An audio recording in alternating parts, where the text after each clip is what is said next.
all the people logging in. Every time that's one new person. Hey, good afternoon, everybody. Our biggest concern right now is kind of that Red River Basin headwaters area. Over the last 4 days, things have started to melt in the far southern and far eastern part of our watershed. Dumont actually had a minor flood warning issued the last couple of days. Nothing real major yet, but I mean, it's pushing up against snow and ice pack. Dave Marshall, my technician, just checked the gauge at Highway 75 on the Rabbit River, and it's completely covered, no snow flow. And the snow cover on the fields is in the 95 to 100% range there. As soon as channels start opening up, we'll start measuring flows and forwarding that information as we get it. Andrea at the RFC, I just wanted to say thank you for that awesome report. That's exactly what we're looking for, and everything you said matches what we're modeling. So at least for today, we're in good agreement. We're an agricultural flood damage reduction / adequate drainage type district here. It's kind of a balancing act. We have to give them decent drainage, but yet control the flows so they don't cause a flood on somebody else. At 9:34 this morning, it was 8.35. Oh, we got water coming from both branches now. And I know on this one here, there's ice right downstream from the channel. I don't think this is a good one to gauge.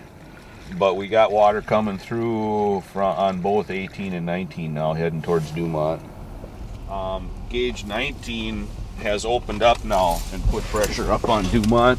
At 7 o'clock last night, it was 7.65. Significant amount of flooding in the area south of the Rabbit River at Highway 75. During any flood event, I get up in the air and try to figure out how much water is really going to run off, and then from that we can kind of project what the likely downstream impacts are. But there's a little bit of ice or snow in the channel. It's a quick way to kind of get a sense for how big a flood you're likely to have. And then you can see problem areas that develop as they develop. As a basin with the water flowing north in the Red River, its inherent problem is that we don't have the ice out of the channel. At times when we're flooding in the Bois de Sioux watershed, there isn't a drop of water yet in the Fargo-Moorhead area. It hasn't started to thaw.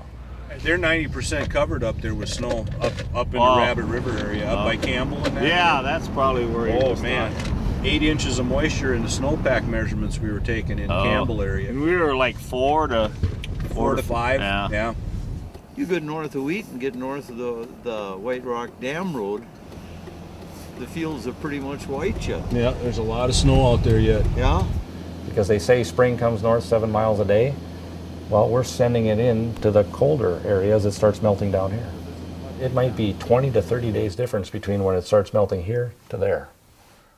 As the melt starts and contributing to the Red River, it starts at the Bois de Sioux watershed. Down here, I think we're going to be all right. Up there, it's going to get kind of nasty, but I see they got a pile of sand over there. Are they going to fill some sand? Sounded like, I talked to Orville earlier, and he said they were going to come over this evening and fill up a bunch of sandbags just in case. There's a storm that's a-brewing on the sunset sky tonight. Same storm that's been a-brewing since we first saw the light. So grab your fellow man, take him by the hand, get your head out of the sand and head for higher land.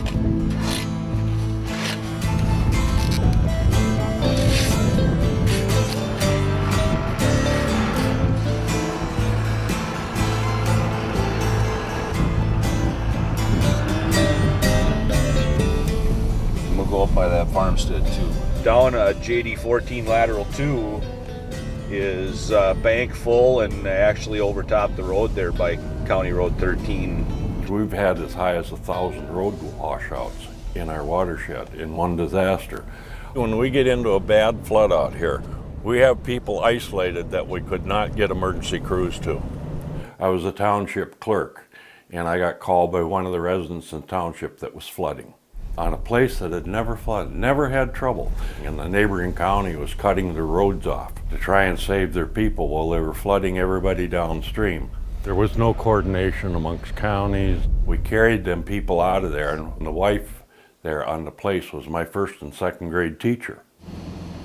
We don't have enough trees, we don't have windbreaks, so our ag ditches fill up with snow. And they don't operate right away in the spring. And it's forcing the water to go overland, and it makes its own course when it starts overland.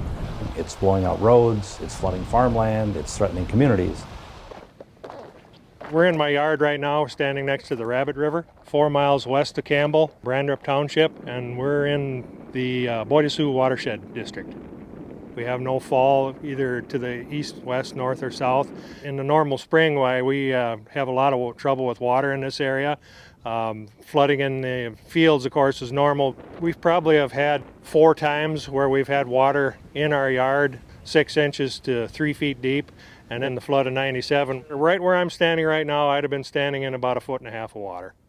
No matter which direction you looked, it was water as far as you could see. That was scary. The water just kept coming and coming and coming. I don't want to ever see anything like that again. If there's anything that anybody can do to solve a problem like that, it needs to be done.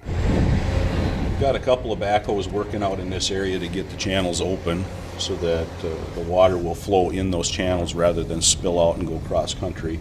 We did snow removal over in this area yesterday, make sure that that's still working good.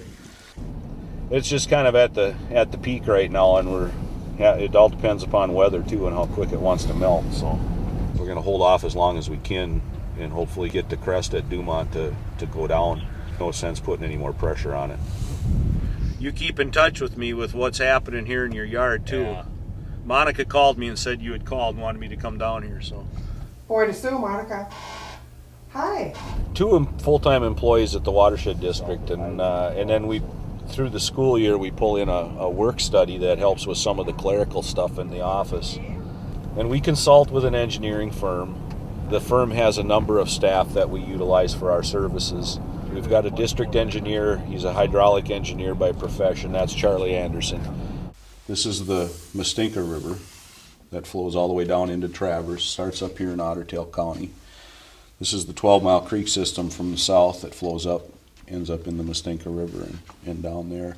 And then this is the Rabbit River area right here that flows over into the Bois de Sioux. And the Doran Creek that comes in just south of Breckenridge. This is Lake Traverse, that's Mud Lake. There's what they call White Rock Dam. That's the outlet of the Lake Traverse project.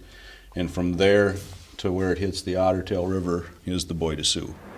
You know, Breckenridge, which is the outlet of the Bois de Sioux, Otter Tail comes into Breckenridge. Everything flows to the north, and every road serves as a dike, north and west. I'm going to go up here and I'm going to check this gauge site up here, gauge site number 5, quick. 11.55 is what the gauge reading is on gauge 5 right now. I record the date, the time, the elevation, and I put comments in there about what's the condition of the channel. We've got all that record for 20 years. Just helps us to better understand how the water moves through our district. By monitoring these 2 spots, we know what's going to happen here in Dumont. We're sitting okay.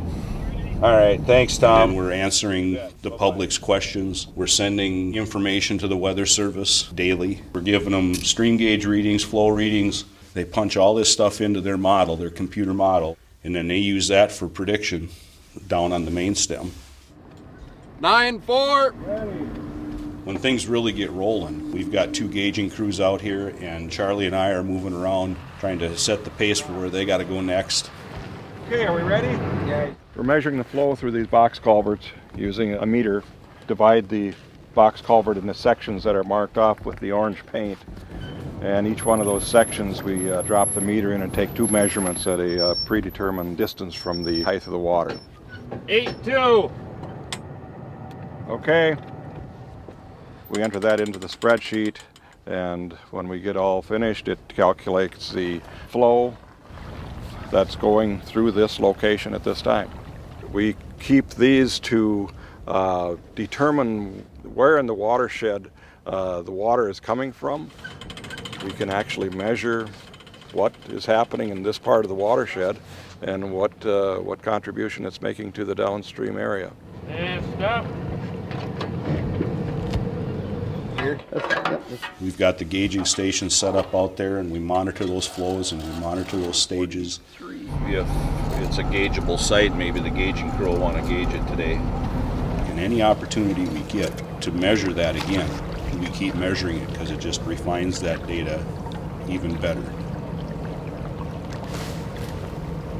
And dispel a lot of myths, a lot of disagreements.